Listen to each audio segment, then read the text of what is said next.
You may have heard someone use the term length to width ratio when it comes to a diamond.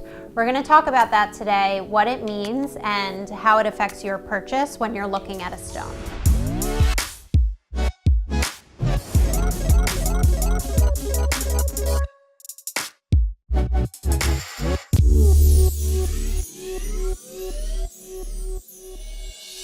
So what is the length to width ratio of a diamond? It's exactly what it sounds like. Basically, a calculation of the length of a stone divided by the width of the stone will give you a certain number. And depending on what the ratio is, that can help determine how elongated or not the stone looks. So this is generally important when we're talking about the fancy shapes, so anything but a round. And the higher that ratio is, the more elongated the stone will be. The lower the ratio, sort of the more square or short the stone will be. It is actually pretty important to give yourself some sense of what ratio you like, even if it's a range, because that can sort of help you get through the purchasing process in a much more limited and strict way. When you're looking at diamonds, there's so many options to consider. You have to figure out color and clarity and what budget you feel comfortable with. If there's a specific look that you're going for, it helps your jeweler narrow down the search for that perfect stone, and that will definitely help you hone in on the right option. Some people really like a more square stone. Some people like a really elongated stone.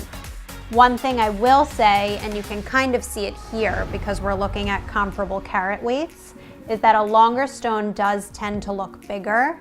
It's really an optical illusion. I don't think this sort of matters in terms of should I buy a longer stone so it looks bigger. I think it's more important if you like the look of the longer stone to go for that ratio. There is a range for each stone shape of what sort of the standard is for the length to width. So once you go outside of those parameters, it will become harder to find stones with those ratios. So for example, if you're looking for a very square emerald cut, that's going to be harder to find than something that's in the average, let's say 1.3 to 1.5 ratio. These would be considered what we call off makes, and there's not really anything wrong with them, but since the general public wants that sort of standard ratio, that's how diamond cutters cut those stones.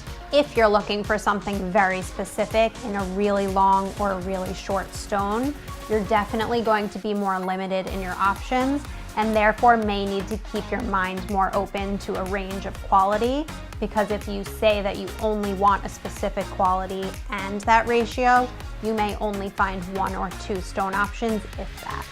So the numbers of the length to width ratio aren't so important for you to worry about, but just the general concept of figuring out what look you like for your stone will definitely help you navigate the buying process so that you get exactly what you want.